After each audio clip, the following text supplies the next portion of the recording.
Shalom saudara, dalam berbagai kesaksian tentang neraka yang sering kita dengar dari beberapa pendeta atau orang yang mengklaim dirinya pernah dibawa ke neraka, mereka mengatakan bahwa kondisi jiwa-jiwa yang di neraka itu disiksa oleh iblis. Mereka yang berbohong, lidah mereka dipotong, muncul lagi, dipotong lagi. Mereka yang mencuri, tangan mereka dipotong, muncul lagi, dan lalu dipotong lagi.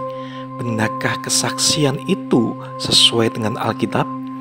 Kesaksian-kesaksian itu saya katakan tidak benar karena tidak sesuai dengan Alkitab.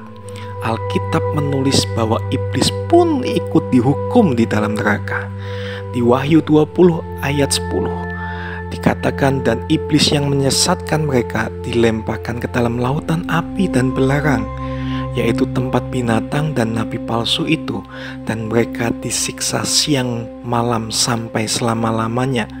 Jadi menurut Alkitab, iblis sama sekali tidak punya hak untuk menyiksa di neraka, karena iblis pun ikut dihukum bersama orang-orang berdosa yang sudah disesatkan oleh mereka. Kalau begitu, siapa yang menghukum jiwa di neraka? Mari kita lihat petunjuk dalam Alkitab yang bisa menjawab pertanyaan di atas. Ada sebuah kisah tentang orang kaya yang sombong dan Lazarus yang miskin. Di kisah ini digambarkan penderitaan orang kaya yang sombong itu di Hades. Siapakah yang menyiksanya?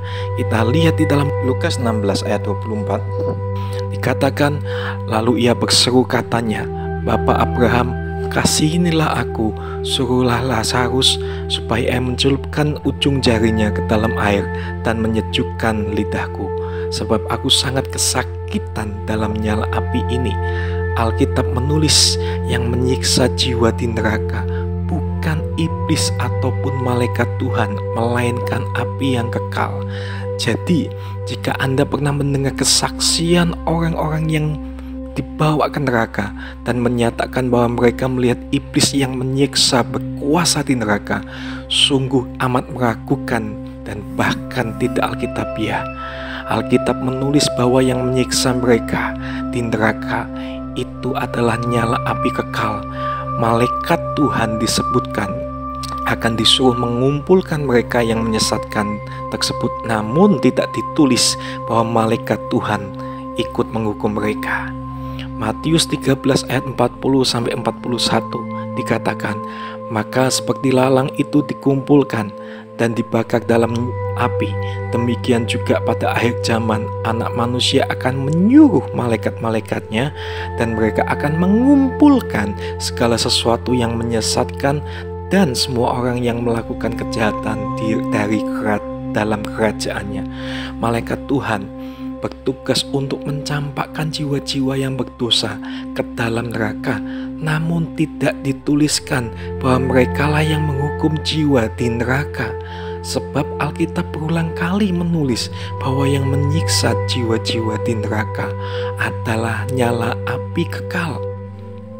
Dalam Wahyu 20 ayat 10 dikatakan, dan iblis yang menyesatkan mereka dilemparkan ke dalam lautan api dan belerang, yaitu tempat binatang dan nabi palsu itu, dan mereka disiksa siang malam sampai selama-lamanya.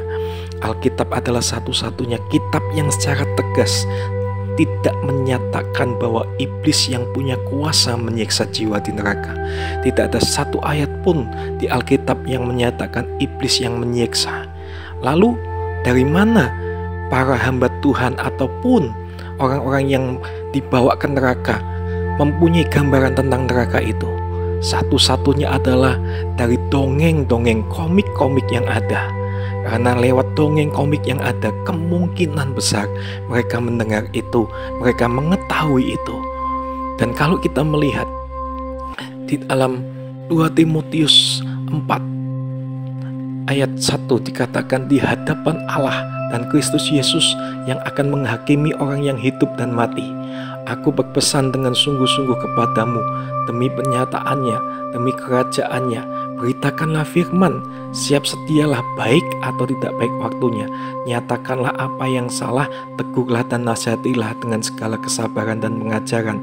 Karena akan datang waktunya orang tidak dapat lagi menerima ajaran sehat, tetapi mereka mengumpulkan guru-guru menurut kehendaknya untuk memuaskan keinginan telinganya. Mereka memalingkan telinganya dari kebenaran dan membukanya bagi dongeng. Jadi yang menginspirasi penglihatan mereka yaitu dongeng yang pernah mereka baca, atau kitab lain yang pernah mereka baca yang bukan Alkitab, yang ada di dalam bawah pikiran mereka, yang akhirnya mereka mendapatkan penglihatan sesuai dongeng atau kitab yang lain itu. Jadi segala sesuatunya perlu kita uji, apakah setiap penglihatan-penglihatan yang ada sesuai dengan firman Tuhan. Dan jangan sampai kita mempercayai setiap dongeng-dongeng yang diberitakan, tapi kembalilah kepada kebenaran firman Tuhan. Tuhan Yesus memberkati.